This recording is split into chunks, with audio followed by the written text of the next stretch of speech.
Hindi kailangan bawasan o dagdagan kasi napakaganda ng pagkakalikha ng Diyos sa tao.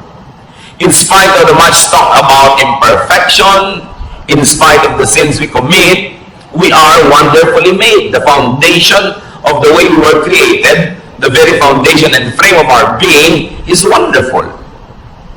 Psalm 139:14, I praise you because I am fearfully and wonderfully made. Your works are wonderful. I know that full well. So pinupuri daw nitong mga awit ang Diyos sa pagkakalikha sa tao ay sobrang maganda, kahanga-hanga. At lahat ng ginagawa ng Diyos ay kahanga-hanga. There are two troubles, and we'll call them now troubles A and B. Trouble A is about us. It's about me. Trouble A comes when we consider ourselves incomplete. Nagsisimula ang gulo pagka ang trato mo sa sarili mo ay kay kulang. Trouble comes when we reject and do not accept ourselves. Yan ang malaking gulo. Pagka hindi mo matanggap ang sarili mo, tinatanggihan mo, tinatatwa, pinapalayas mo ang iyong sarili. When you deny and reject your genes, your looks, your unique giftedness and talents and circumstance and reality, trouble begins. Pero laging ganyan ay tinuturo sa atin ng lipunan, maging ng relihiyon. Kulang ka, mali ka, marumi ka, sira-sira ka, giba-giba ka. While up to a point that might be true because of sin, but the very foundation and frame of the human being as created by God is wonderful. Trouble comes when we forcefully change ourselves to suit misapplied standards and oppressive expectations. When you're always made to conform. Nakikita ninyo kahit sa mga subject sa schools, may mga subject na scientific, may mga subject na creative, may mga subject na physical, tulad ng PE, may mga subject na naka-incline sa mga numbers, meron naman sa mga social skills. Iba-iba ang kakayahan ng tao, kaya merong iba yung may favorite subject, merong hindi nila masyadong favorite, merong mataas ang grade nila sa subject na yun, merong hindi dito. Bihira naman yung ang taas ang grade mo sa lahat. At yung mga tao matataas ang grade sa lahat, sa school, kadalasan sa practical life, doon naman sila medyo deficient. Sa love life ko minsan, saksakan ng talino sa school, pero pag dumating na sa pag-ibig, di ba? Parang walang alam. Kanya-kanya tayo ng specialties na ibinigay ng Diyos. At hindi mo dapat sinusukat ang sarili mo sa specialty ng iba. Hindi mo dapat kinukumpara ang sarili mo dahil lagi ka lang magiging kulang. Trouble comes when it depend on other people and other things to fill us up. Pag laging kulang ka, yung pagtingin sa buhay, ang mangyayari ngayon, sasandal ka at aasa ka lagi sa mga bagay at sa mga tao para ka laging maging kumpleto. At pagka lagi na ikaw ay naniwala ng naniwala, na kulang ka talaga, wala kang kwenta, hindi ka karapat-dapat, what will you do all your life? To strive to be liked, to be accepted, to be praised, to be admired, to find your value in how other people measure you. Sa simula pa lang, it's headed for disaster. Kung nagsisimula ka pa lamang sa buhay mo, nang iniisip mo na agad, kailangan mo ng ganito, kailangan mo ng ganon, kailangan mo umasa kay kuya, kay ganito, kay ate. Dahil kulang at kulang ka, ano mangyayari? Lagi kang naiinggit, lagi kang manitibugo, lagi kang kulang. Sabi nga ni Shakespeare, desiring this man's art or that man's scope, with what I most enjoy, contented least. Lagi mong hinahangad yung talento ng iba, galing ng iba, yaman ng iba, at hindi mo makita yung mabuti tungkol sa iyong sarili. So ang lagi mo na lamang hinihingi sa mga tao, come into my life, change me, complete me, fill me, make me whole. At yan ang fantasy ng romance. When a girl is made to feel that she is nothing but a missing rib that has to be found. When a man is always made to feel that he has a missing rib that he has to find to complete him. As we have always emphasized, union in marriage makes you one with somebody in a partnership. But even before that partnership, even you don't have that partnership, you are one, you are whole, you are not one half. Yan ang fantasy ng romance at sometimes yan din ang fantasy ng religion. No? Nakalahati ka lang. No, nilikha ng Diyos ang tao buo. Kahit si Adam, nilikha niyang buo. Sabi lang nila, it's not good that is alone.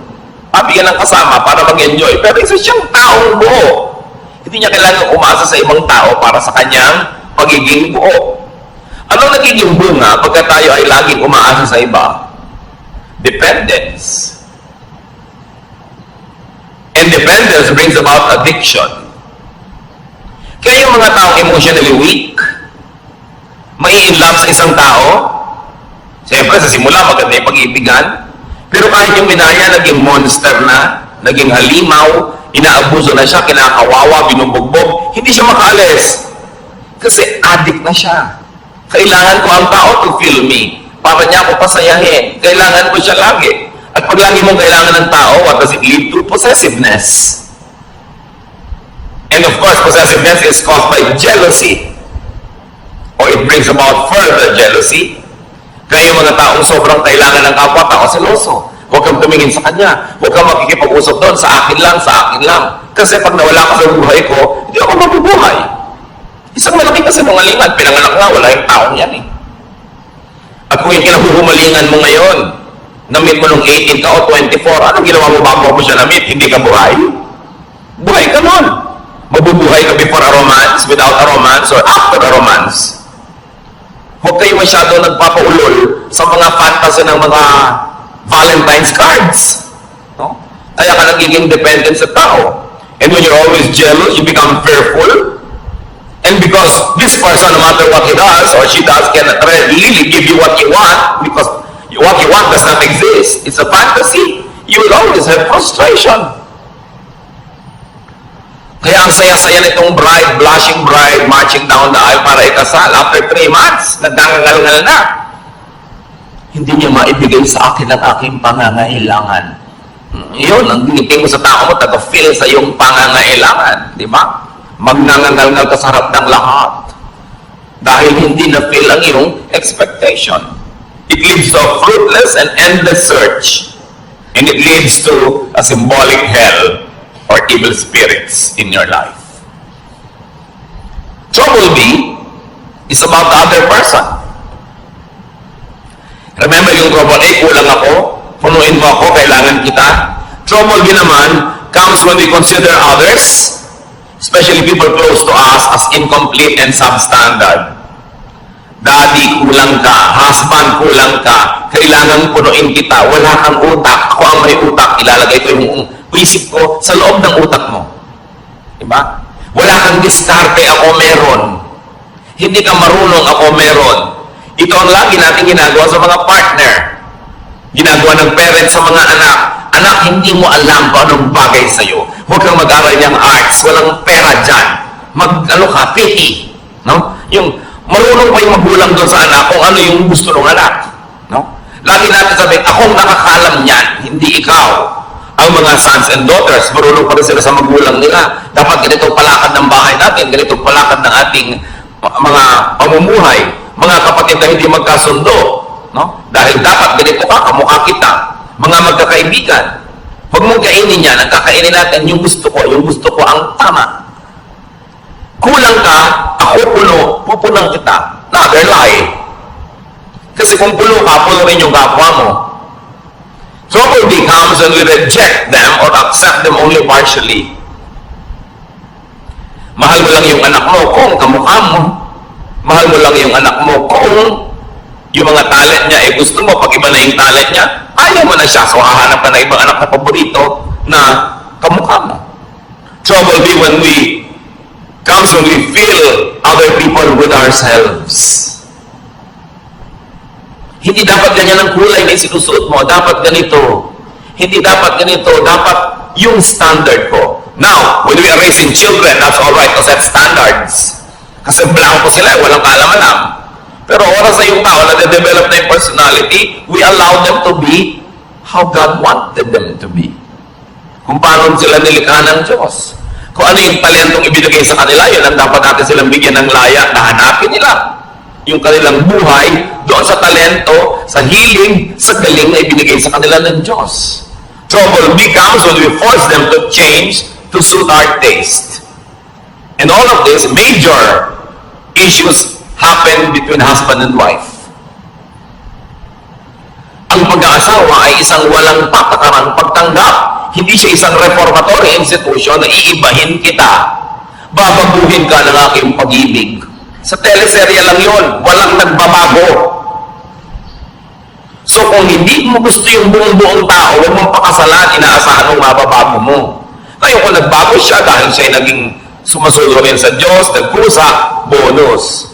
Pero hindi mo kayang baguhin ng isang tao. Yung let me change you, let me fill you, let me refit you to fit my fantasy. You know what's wrong with that? There will be domination. Dodominahin mo ang iyong kapwa. Because for you naman na there should be conquest. Therefore, there will be colonization. You colonize the other person's brain with your thoughts. Gusto mo mag-isip siya tulad mo.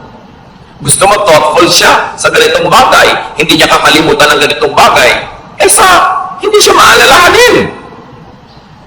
Although it's not an excuse, pero generally speaking, di ba, mas mahilig yung mga babae makaalala ng mga anniversary, mga birthday, pati sa iksi ng mga relasyon ngayon, monthsary na lang eh. Kasi baka hindi na makaabot ng anniversary na isang taon. Weeksary, no? Baka mamaya may hourssary pa.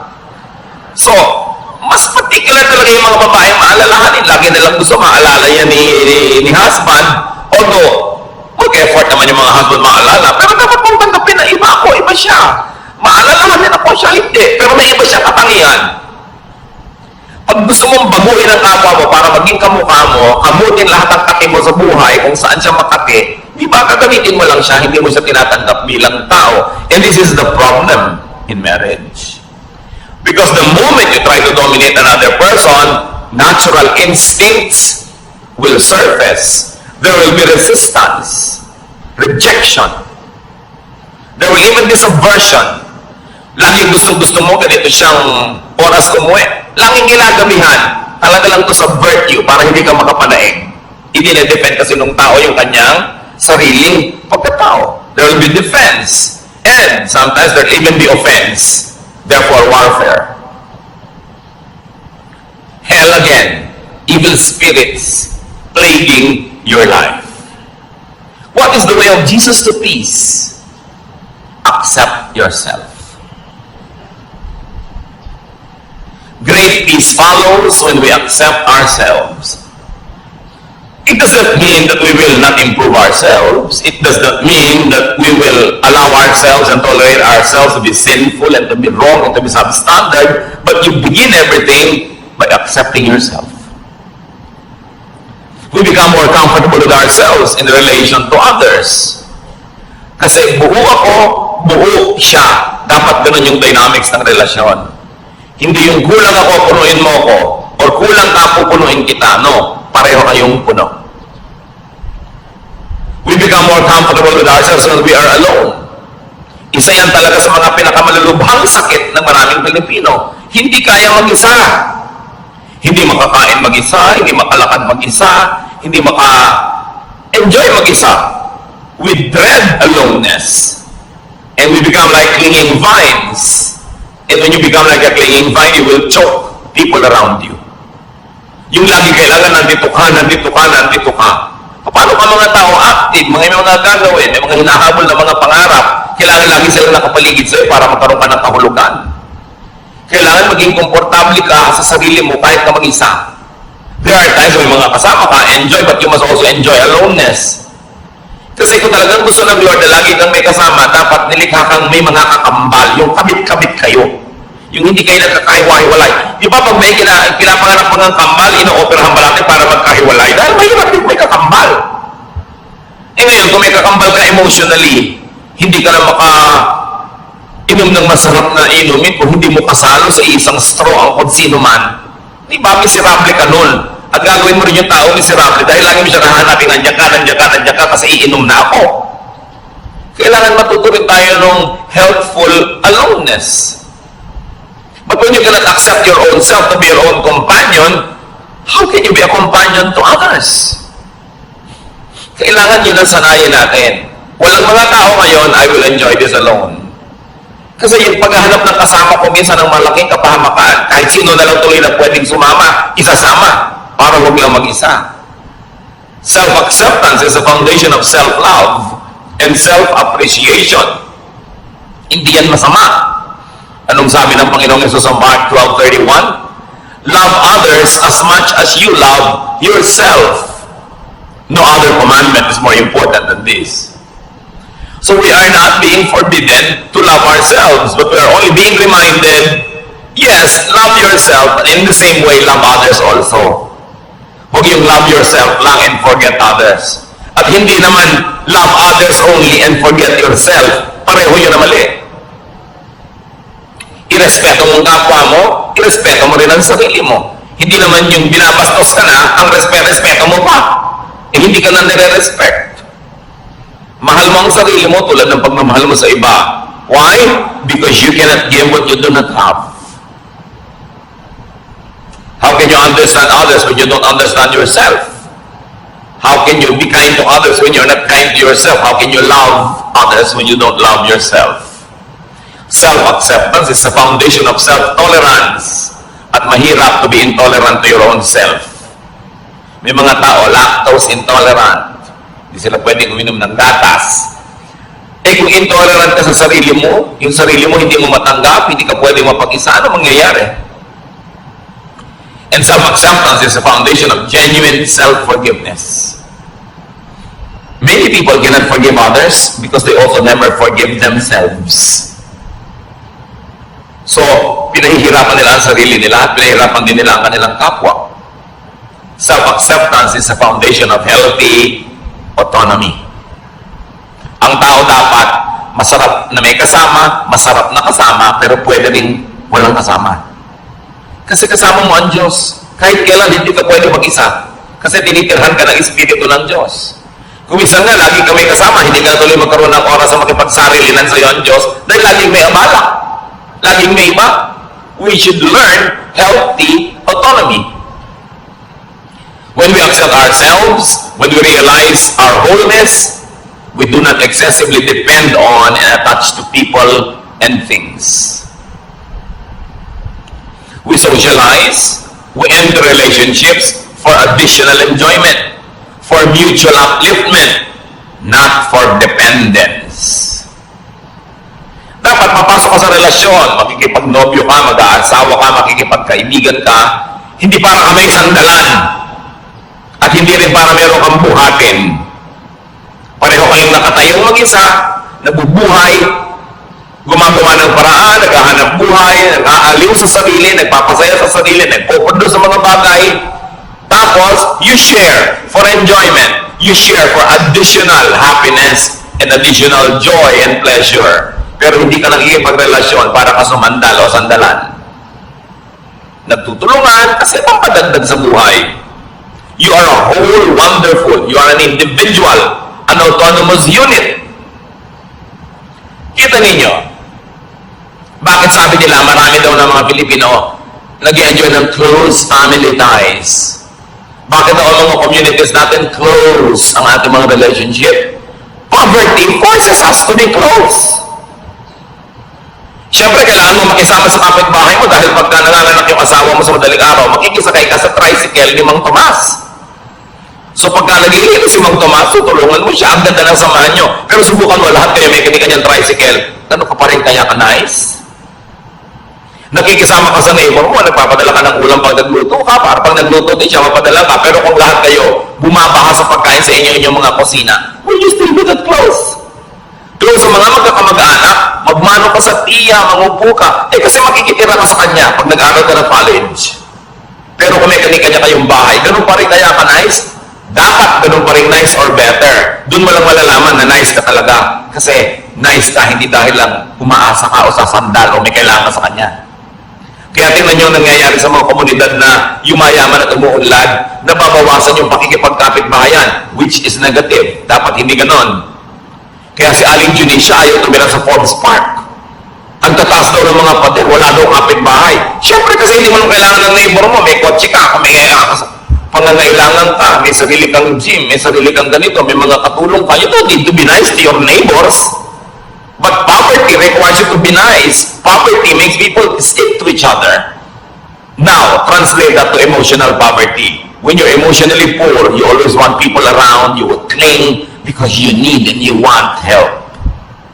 Kaya dapat mapayaman mo yung sarili mo emotionally to the point na, I don't need you to live, but I want you to be around because I have a lot of love to give to you and because you are nice and I enjoy your presence. Pero hindi dahil hindi ko po maiwan ang asawa ko kasi wala po akong hanap buhay. So kung meron ka pala, iniwan mo na matagal na, no?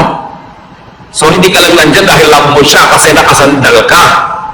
So ina-advise ko nga kahit sa mga babae, magnegosyo kayo, maghanap buhay kayo, para kung talagang hindi nyo matiis, binubusan kayo ng kumukulong tubig, pinapakuhan kayo sa inyong bungo, ginagapos kayo sa langgaman, malayasan nyo. Hindi ako makalayas dahil wala akong kakainin, wala akong gagasin. So hindi mo lang kananya dahil mahal mo kasi dependent ka.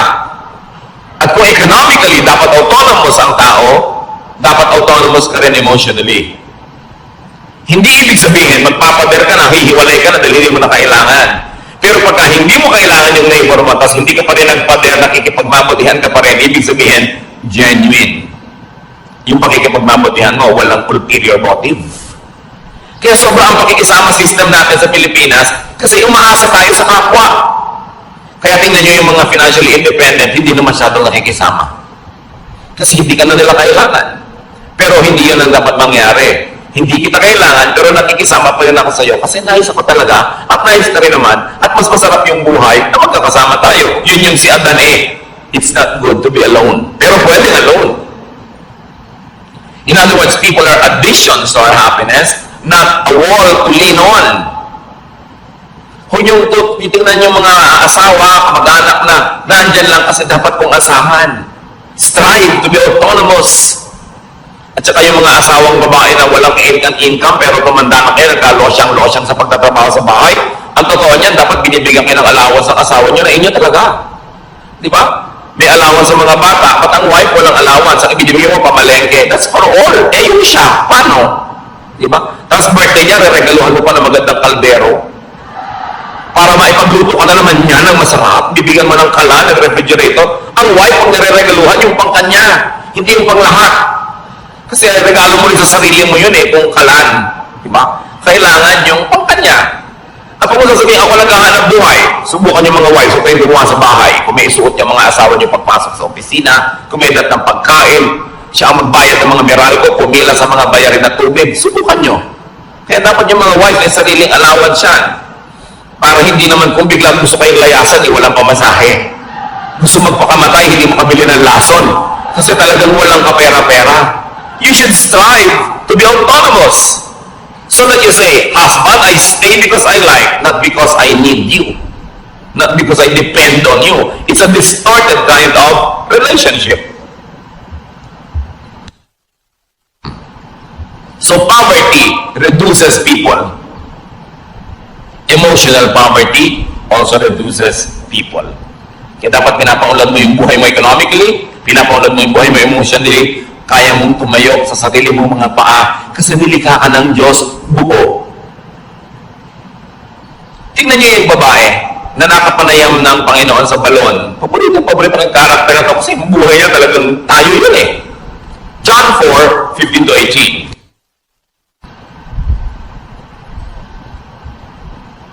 Matapos makausap ng Panginoon ng babaeng ito, sinabi ni Lord, alam mo, kung hihingi ka lang sa akin ng living water, bibigay ko sa iyo, hindi ka na mauuhaw pa.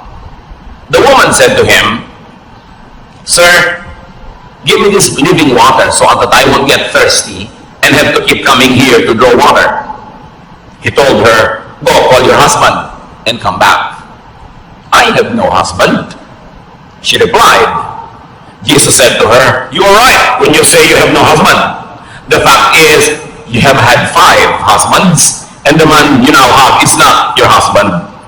What you have said is quite true. Bakit inungkat ng Panginoon yung tungkol dito sa mga lalaki sa buhay ng babaeng ito? Kasi sabi ng babae, bigyan niyo po ako ng living water. Yung hindi na ako mauuhaw uli. I want this living water so I want him to be thirsty again. So the Lord had to tell her what she did not need. The point Jesus was making, the woman had been deceived into believing that she was incomplete and that she needed men to complete her. Sabi niya, gusto mo maging complete? O, tanggalin muna natin yung mga abala sa utak mo. Tawagin mo yung asawa mo. Niya, wala po ako asawa. Tama ka. Kasi yung 5 lalaki nagdala sa buhay mo, hindi mo mga asawa. At yung lalaki niya yung nasa buhay mo, hindi mo rin asawa. Bakit ang dami mong lalaki sa buhay? Kasi akala mo, hindi ka mabubuhay ng walang lalaki. Kaya nakakaanim ka na.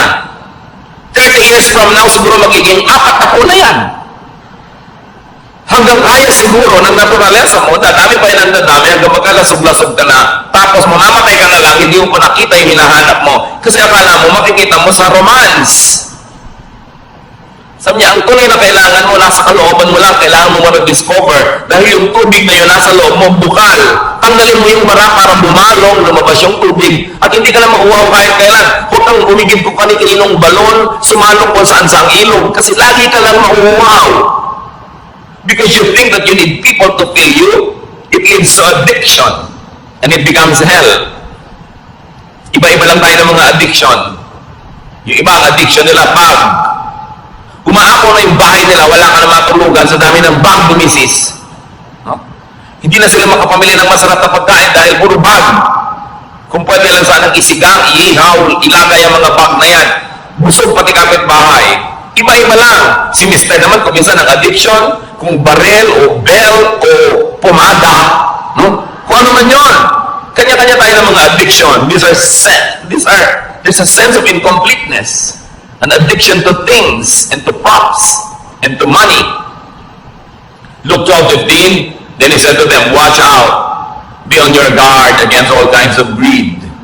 Life does not consist in an abundance of possessions. Kaya alam niyo, ang buhay, hindi yan pinupuno ng mga ari-arian. At yung possessions na yan, bagay man o tao, tulad ng babae na ito, nakakaanim na ng asawa. Sabi, hindi yan ang buhay. People get deceived that they need many things to be whole. Kaya may mga kolektor, kolekta ng kolekta. Pag tumanda naman, hindi malaman kung ano ipapamana. Kaya kailangan branded signature accessories. Kailangan expensive bag and shoes. Estudyante, wala pang trabaho. Ang gusto pa yung cellphone nyo, ang mahal-mahal. Yung may lumalabas na bread toaster. Anak, wala ka pang kita. Ang yabang-yabang mo na. Kasi yung kayabangan mo, mga estudyante rin tulad mong wala rin kita. Ba't mo kailangan yan? Para ka sikat? Maraming mga tao, kailangan mo nila bahay. Kailangan ganda-gandang bahay. Napunta na sa bahay lahat ang kinita. Wala nang pinutang iba o kotse. O kung minsan naman, hindi ka masaya sa hike mo, talaga namang kahit na matapa ka na, high heels.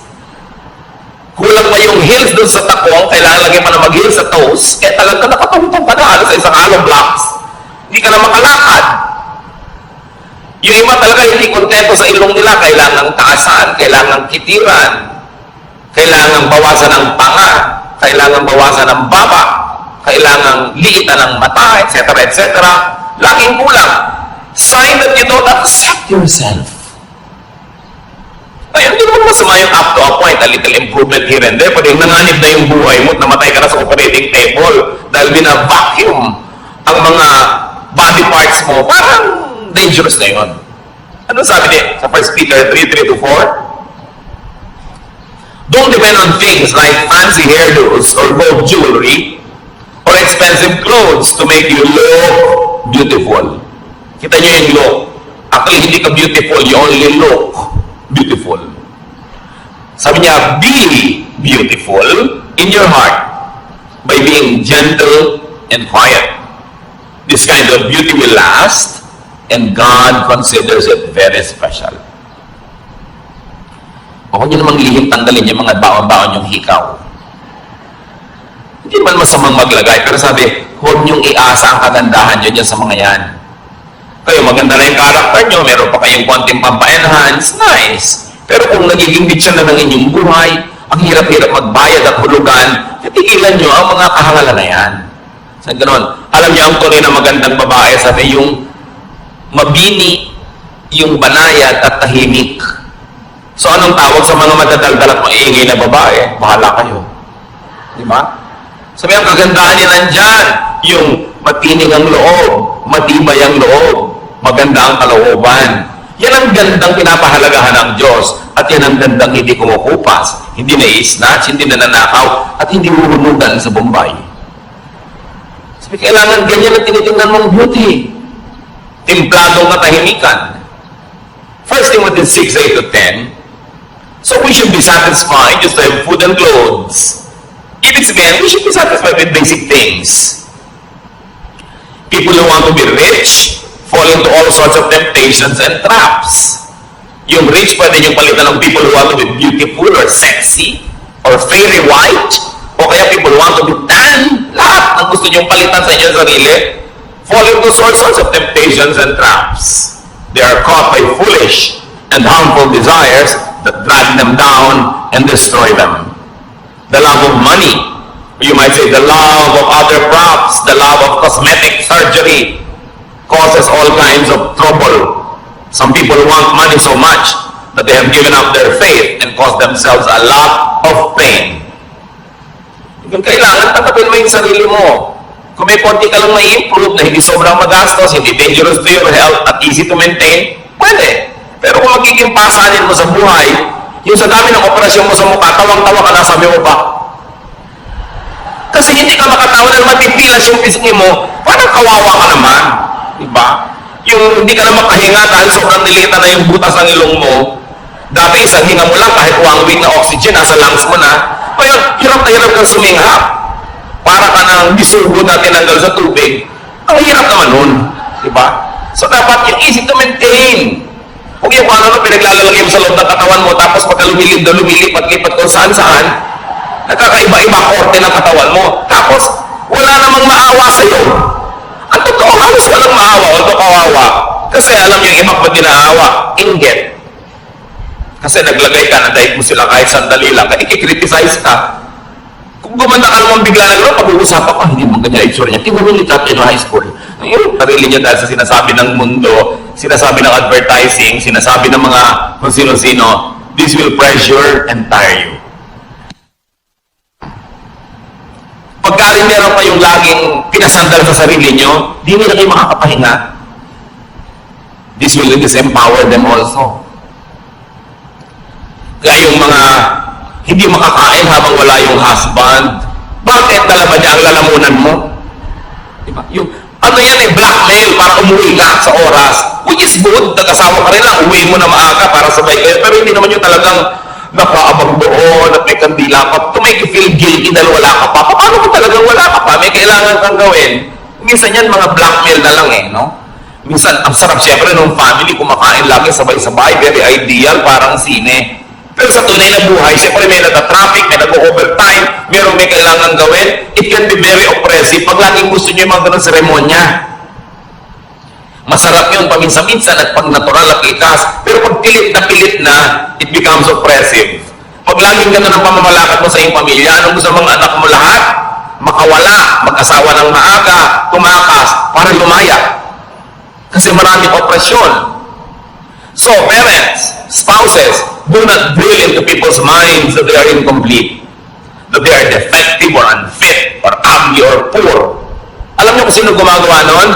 Advertising. Hindi dapat ginagawa yun ng magulang. Kulang ka, kailangan mo itong produkto namin. Yung mga magulang, ganito lang ang grade mo, ganyan lang ang grade mo. Kung nakikita nyo that they're doing their best, meron sila sigurong ibang kakayanan. Huwag silang paghanapan ng wala sa kanila. So, to have peace, accept others. Romans 15:7, accept one another just as Christ accepted you. Kung paano tinanggap ng Diyos, warts and all, walang patakaran, buong pagtanggap, ganun daw ang gawin mong pagtanggap sa kapwa. But instead of accepting others, we insist on reforming them. It's God's work, not our work. And we reject them when they don't comply with our specifications. Kaya marami mga tao, lumalaki sila emotionally sick because their own parents reject them. They are compared with another sister or a cousin or a classmate or a neighbor, and they feel rejected. And once rejected, people also tend to reject others because they become defensive. Kaya ang dami mga tao emotionally poor. Kaya yung mga nire-reject na ganyan, meron lang isang magpakita ng konting kabaitan na regaluhan ng chok ng 3 araw na sunod-sunod na in love na. Paano? Uhaw na uhaw sa acceptance. Bakit yung maraming mga anak na uhungaling sa mga kabarkada? Because they are accepted. Madalas naman kasi yung basis ng acceptance nila, mali, no? Kahit ano na lang. Mas baliw ka nga, mas accepted ka, mas sikat ka. That's a wrong kind of acceptance. But nevertheless, what does it tell us? Our kids want to be accepted. Kaya ayaw umuwi. Gabi na, kung pwede na lamang na bukas na umuwi. At pag buliwanag, gusto na lumipad at mawala. Maybe they don't feel accepted at home. Kasi gusto mo may anak ka naman iparata sa community, maipagyabang, hindi mo tanggapin, mahalin, linangin yung anak mo kung ano man siya. 1 Corinthians 7:7, sabi ni Paul, I wish that all men were as I am, but each man has his own gift from God. One has this gift, another has that. Sabi niya, ikaw ko lang masusunod, gusto ko lahat kayo katulad ko Pero, di naman pwede yun. Bawat isa, may kani-kanyang tinanggap sa Diyos na kakayanan. At kung ang Diyos sa kanyang karunungan ay piniling ibigay sa iyo kakayanan A, therefore, wala sa iyo yung kakayanan B, sa iba naman yun ibibigay. Pero pag hinahanap mo yung B kay A, ang gulo ng mundo. The tendency is for us to want to make all others conform to our mold. Kaya marami mga asawa, iniiwan ng asawa nila kasi hindi nila tinatanggap yung asawa nila kung ano man yung asawa nila, laging gusto nila maiba. Ganun siya Accept individual and personal differences. At kung hindi ka masaya sa talent ng anak mo, ng asawa mo, ng kapatid mo, accept the other ableness. Lahat ng tao may abilidad, may ability. Kailangan lang tanggapin mo kung ano yung kanya. Huwag mong pilitin na yung anak mong ayaw mag-dentistry ay maging dentist tulad mo. Nagmana siya siguro sa ibang lolo, sa dinami-dami ng lolo at lola sa inyong genetic pool. Hindi naman laging sa'yo lang kukuha yan. Romans 14:1, accept him whose faith is weak without passing judgment on disputable matters. Here, sabi, accept religious differences.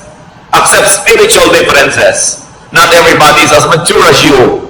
Not everybody has the same tendencies to apply a biblical verse the same way as you do. Sabi dito sa Romans 14:1, tanggapin niyo yung pagkakaiba-iba maging sa inyong spiritualidad. Hindi pwedeng uniform. Kasi iba-iba nga ang tao, iba-iba ang fingerprint. Romans 12:10, love each other and honor others more than you do yourself. So, find, accept, celebrate, and honor the true, the good, and the beautiful, so to speak, in every person. Bakit hahanapin mo yung iba, yung wala? I-emphasize mo yung napapangitan ka, may maganda sa kanya. Acceptance of others is the foundation of love, of appreciation, tolerance, and even genuine forgiveness. And here we go to the heart of the matter. Yung iba nagtatanong, bakit po nag-forgive na ako pero may pain pa? Bakit nagpatawad na ako pero may hapdi, may kirot? You have not forgiven. Probably you have only stopped being hostile. You have stopped the war. Probably you went into a ceasefire, but you have not really forgiven. That's why there's still the pain. You are able to truly forgive only when you truly know and understand and accept the person. Yung hindi sige pinapatawad na kita, pero mo, siguro nasigawan niya ako kasi gutom siya noon. Kasi mataas ang blood sugar niya. Kasi may monthly period siya. O kasi luka-luka siya. Di ba? Kasi may lahi sila noon. Kasi genetically, ganito sila. Nung naiintindihan mo siya, doon ka ngayon huhugot ng pagpapatawad. Pero pag hindi mo naiintindihan at hindi mo tinanggap ang kalagayan niya, ceremonial lang yung patawad mo. It's only a cessation of hostilities. It is only a declaration of a ceasefire. But forgiveness, real forgiveness, has no more anger. Well, you can be cautious. hindi naman ibig sabihin you forgave, you forgot to be cautious na you might want to avoid being the victim again because you're cautious, but no ill feelings. Siguro iwasan mo na maulit o mabigyan siya ng chance ulitin yun, pero wala ka ng hapdi kasi naunawa. Kaya maraming magulang, kahit ang tingin ng mga ibang tao sa anak nila kriminal, mahal pa rin nila, hindi ang bait-bait ng anak ko. Kasi pinapanganak pa lang yun, pinagili pa lang, tinanggap na talaga nung ina ko yung buong pagkatao ng anak. Kaya pagka halimbawa, ang sungit-sungit ng anak, kasi alam niyo nung bata, nahulog niya sa duyan. Nahulog lang, naging ganyan. Galing sa 7th floor. Okay. So, naiintindihan ko yung anak ko. So, intindihin nyo. Kaya hindi halos maubos ang pagpapatawad ng magulang sa anak kasi iniintindi. Kasi tinatanggap. So, kung may papatawarin kayo, huwag lang sabihin, sige, papatawarin na kita, tama na, tigil na. Unawain niyo yung buong dahilan kung ba't niya nagawa niya. At pag naunawa niyo, baka maawa pa kayo, mamahalin niyo pa. Ganun ang pagpapatawad ng Diyos. Dahil kilala tayo ng Diyos, alam niyo yung genetic makeup natin, alam niyo yung emotional and chemical situation ng buhay natin the moment that we run short of God's glory. That's why God understands, God forgives, and God loves. Kaya ang sabi, as God forgives you, you forgive one another. Para hindi yung nagpatawad ka kunwari, pero may dala ka pa rin dito, nakabaon. Pagka nakante, pagka naprovoke, lumalabas uli. Kasi hindi nang unawa. That is why many people forgive, yet remain angry. There is no acceptance of the other person. Therefore, no forgiveness. Therefore, no peace. Ang tunay na pagpapatawad nangyayari lang pagka tinanggap mo at doon ka lang nagkakaroon ng tunay na kapayapaan. How does that happen? How to get on the Jesus way of peace through acceptance of self and others? Now, this teaching is not easy to understand or follow. It takes a new mindset to appreciate and obey this. Hindi ka makakapagpatawan, hindi ka makakatanggap ng kapwa hanggang hindi mo iniiba ang korte ng iyong utak. So how do you get God's peace? Through acceptance of yourself and others. Change your mind. It happens in the mind. Change the way you think. Change your principles and lifestyle. Romans 12:2, let God change the way you think. Then you will know how to do everything that is good and pleasing to Him. You want to be able to forgive? Change the way you think about the person. Change the way you think about yourself. Change the way you think about what proper is and what it is not. Change the way you think about your expectations.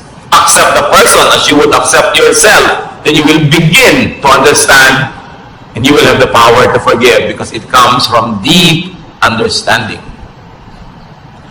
Anong reaction ng mga tao doon kay Jesus sa kanyang mga turo na to? Tinuturo niya, love your enemy, feed your enemy, forgive. Mark 1:27. The people were so amazed that they asked each other, what is this? A new teaching and with authority. Yung iba to kakaiba. Limang taon na yung relihiyon nila, hindi naman sila natahimik. Kaya sabi niya, iba to. May kapangyarihan ang kanyang mga sinasabi. It's a new way of thinking. That's why it's a New Testament. That's why it's a new covenant. Matthew 18:3, and he said, I tell you the truth, unless you change and become like the little children, you will never enter the kingdom of heaven. It's a new mindset. To have heaven, peace, contentment, rest, one has to be a child again. One has to restart from the beginning. One has to be reprogrammed.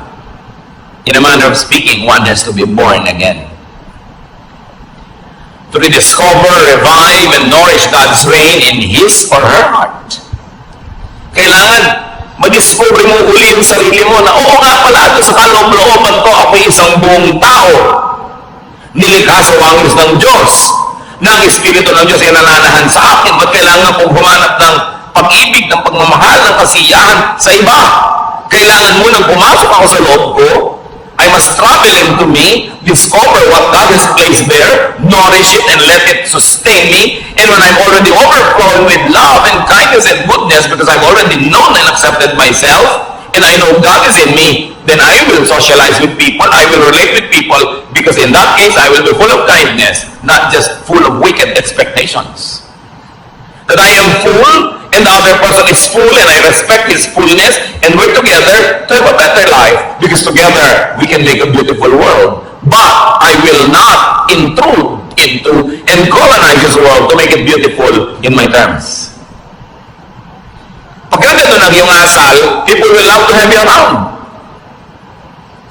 And you will love to be around people. So change your mind unto peace and restfulness. Matthew 11:28-30. Sabi ni Lord, "Come to me, all of you who are weary and burdened, and I'll give you rest." Pagod na kayo? Pagod na ang puso nyo? Pagod na kayo magalit? Pagod na kayo magsikap magpatawad?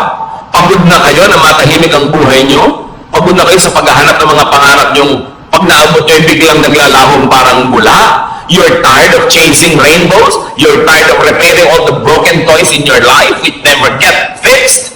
Come to me. I'll give you rest. Learn from me. For I am gentle and humble in heart, and you will find rest for your souls. So you don't learn from others. Don't learn from other isms and ideas and philosophies. Learn from me, for my yoke is easy and my burden is light. So paano malalaman kung galing kay Jesus? Magaan.